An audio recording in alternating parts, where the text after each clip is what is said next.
आज का हमारा टॉपिक है प्रतिशत, और हम कंपटीशन में प्रतिशत सबसे ज़्यादा काम आने वाला टॉपिक है। सब इससे रिलेटेड बहुत सारे टॉपिक है। इससे रिलेटेड टॉपिक है पहला लाभ हानि, दूसरा है भट्टा कमीशन वाला, तीसरा ब्याज, सरल ब्याज, चक्रवृद्धि ब्याज, अनुपात समानुपात में भी परसेंटेज काम आता है। तो इससे रिलेटेड बहुत सारे टॉपिक है जो अर्थमेटिक के अंदर हमारे कंपटीशन में काम आते हैं। इसीलिए हम सबसे पहले प्रतिशत को करें। प्रतिशत टॉपिक को करने से पहले हम अर्थ समझना होगा कि प्रतिशत शब्द का मतलब क्या होता है। तो देखो, जैसे प्रतिशत शब्द है, सिंपली इसके दो टुकड़े कीजिए आप, दो शब्दों से मिलकर बनाइए, प्रति प्लस शत, प्रति प्लस शत, इससे मिलकर बनता है प्रतिशत। अब देखो, प्रति जो शब्द है ये एक उपसर्ग है हिंदी का, जिसका मतलब होता है प्रति यानी प्रत्येक। शत संस्कृत का शब्द है जिसका मतलब होता है 100, हिंदी में जिसका मतलब होता है 100। तो प्रतिशत का मतलब हो जाएगा प्रत्येक 100 पर, प्रत्येक 100 पर। अब देखो, प्रतिशत का मतलब हो गया प्रत्येक 100 पर। तो कोई भी चीज है वो 100 में से कितनी है, वही उसका प्रतिशत है। तो कोई भी चीज है उसको 100 में बदल दो, 100 में बदलते ही उस चीज का प्रतिशत अपने को प्राप्त हो जाएगा। यही मतलब होता है प्रतिशत का। अब देखो, मान लो इसको उदाहरण के रूप में समझना चाहिए, तो देखो एक उदाहरण लेके करते हैं अपन। मान लो कोई क्लास 8 का एक स्टूडेंट है जिसके गणित के अंदर 10 नंबर का टेस्ट होता है और उसमें से नंबर आते हैं उसके 6। कितने नंबर आते हैं? 6। और हमसे पूछ लिया जाता है कि उसके कितना प्रतिशत नंबर आए। प्रतिशत मतलब 100 में से। अब अपने तो 10 में से दिए हैं, 100 में से निकालना है। तो देखो, 10 को 100 में बदलने के लिए क्या करना पड़ेगा? इसको गुणा करना पड़ेगा 10 से। तो इसको यदि 10 से गुणा किया तो जितने नंबर आए उनको भी कितने से गुणा करोगे? 10 से। तो ये कितना हो जाएगा? 60। इसका मतलब यदि टेस्ट 100 नंबर का होता है तो उसके 60 नंबर आते। और यही हमें परसेंटेज मिल गए। कोई भी चीज़ 100 में से है वही प्रतिशत होती है। तो 100 में से कितना है? उसके 60। तो इसका मतलब उसके कितने प्रतिशत नंबर है? 60% नंबर है। ये तो हो गया प्रतिशत का मतलब।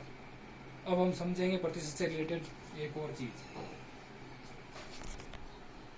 हाँ, अब देखो, प्रतिशत संबंधी सवाल हल करने के लिए दूसरी सबसे जरूरी चीज जो है वो है कि प्रतिशत जो भी किसी भी कोई भी दिया हुआ प्रतिशत उसको आपको भिन्न में बदलना आना चाहिए।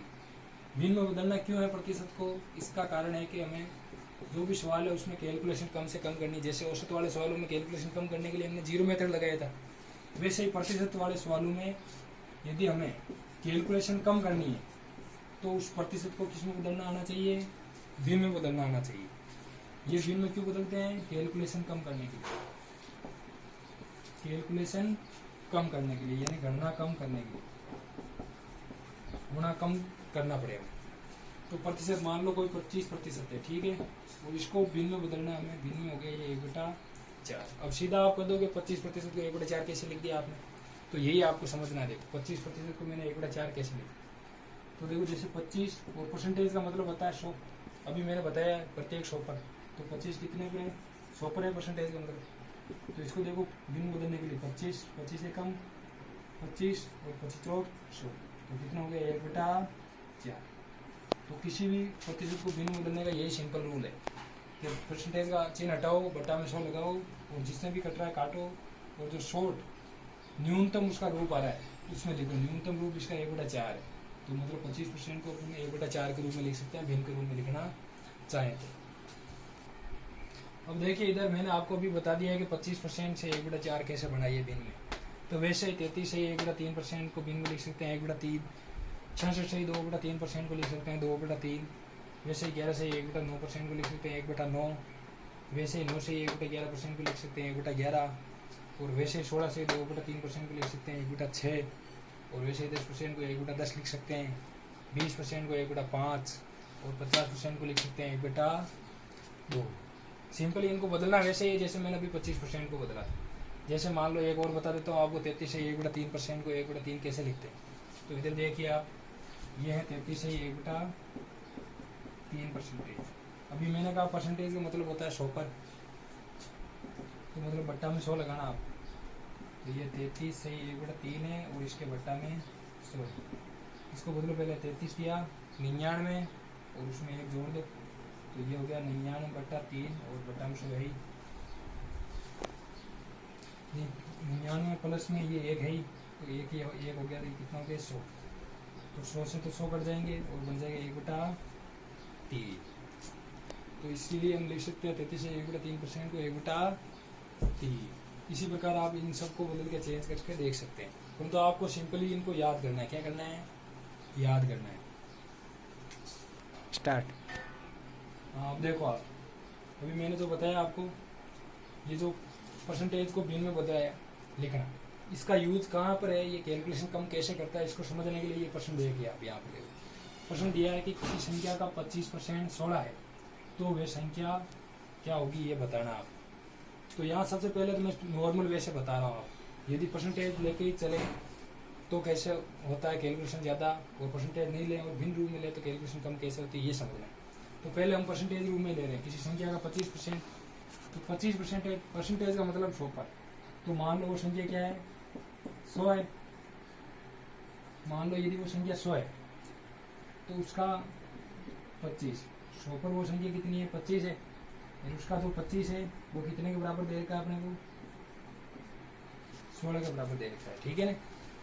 25 जो है वो 16 के बराबर है, तो अपने को निकालना है संख्या कितनी मानी है अपन ने, 100 मानी है, तो 100 निकालना है। 100 कितने के बराबर है, तो सिंपली क्या हो जाएगा, 16/25 इंटू 100 कर दो, ये हो जाएगा 25 चौक 100 और 16 चौक 64।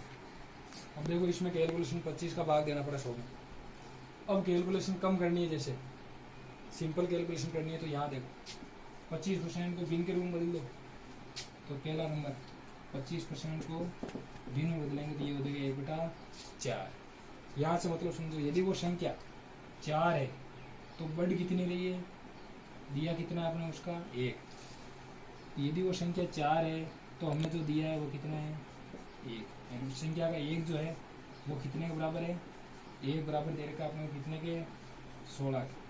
तो वो संख्या कितनी मान रखी हमने 4, तो 4 कितने के बराबर होगा, तो सिंपली 16/1 इंटू 4, ये हो जाएगा 16 चौक 64। अब देखो इसमें कैलकुलेशन कितनी कम हो गई और यहाँ पर कितना करने दी कैलकुलेशन। तो यही चीज़ यूज होती है प्रतिशत को भिन्न में बदलने में। हाँ, अब देखिए ये दूसरा नंबर प्रश्न देखिए आप। दूसरा नंबर प्रश्न है, देखो इसमें भी यही बताने वाला हूँ प्रतिशत और भिन्न के रूप में कैसे करते हैं इसको। पहले करते हैं अपने इसको परसेंटेज रूप से। परसेंटेज रूप से करें तो देखो किसी संख्या से 20% अधिक जो है वो 720 के बराबर है, तो वो संख्या बताइए। तो देखो परसेंटेज नाम आ गया, मतलब मान लो संख्या कितनी है 100 है। परसेंटेज में हमेशा 100 ही होती है, वो 100 से कितना अधिक बता रहा है, ये 20 अधिक, मतलब वो 120 है मान लो वो संख्या। अब ये 120 जो है कितने के बराबर है, 720 के बराबर है। हमें ये दे रखा है कि 120 जो है वो 720 के बराबर है। तो हमने संख्या क्या मानी है, 100 मानी है, और यही पूछा हमने वो संख्या क्या है, तो 100 कितने के बराबर है। तो सिंपली हो जाएगा 720/120 इंटू 100, 12×72, और वो संख्या कितनी होगी 600। ये तो सिंपली हमने 100 मान के किया। अब देखो इसको यदि हम भिन्न रूप में बदलते हैं तो ये कैलकुलेशन कितने कम हो जाते हैं। 20% को बदल दो भिन्न के रूप में, तो 20% को भिन्न के रूप में लिखते हैं 1/5। इसका मतलब होता है यदि वो संख्या 5 होती तो उस पर कितना बढ़ाना था अपने को, 1 बढ़ाना था। कितना अधिक करना था, 1 अधिक करना था। तो मान लो वो संख्या कितनी है, यहाँ पर जो नीचे हर आता है वही वो होता है संख्या होती है। तो 5 यदि संख्या है तो उस पर अपने को कितना बढ़ाना है, 1। कितना बढ़ाना है, 1। तो वो संख्या कितनी बन जाएगी 6। तो वही 6 कितने के बराबर दे रखा है अपने को, 720 के बराबर। तो यहाँ अपने को दे रखा है कि 6 720 के बराबर है, तो वो संख्या जो 5 है वो किसके बराबर होगी, तो 5 बराबर हो जाएगा 720/6 इंटू 5। तो 6 का भाग जाएगा इसमें 12 बार, और ये हो जाएगा 120। 120 इंटू 5 हो जाएगा 12×5 हो गया 600। वो संख्या कितनी हो जाएगी 600। अब देखो दोनों तरीकों से आपने देख लिया